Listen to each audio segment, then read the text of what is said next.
Jennifer? Kaya maingay. Nagalamig ka. Jennifer, alam mo naman na mula noon na ikaw ay sumagi sa aking kaisipan. Ay naligalig na ang buhay ko. Hindi po. Naalala ko lang noon nung ipakilala ka sa akin, Pastor Boy. Sabi niya, Pastor, kausapin mo nga ito, balod din ito. Mukhang sabi ko, ito na.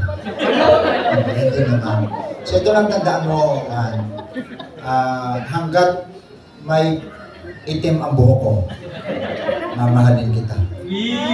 Ngayon kung pumuti yan, mayroon namang pangtina. Kaya pwede pa namang magpatuloy pagmamahal.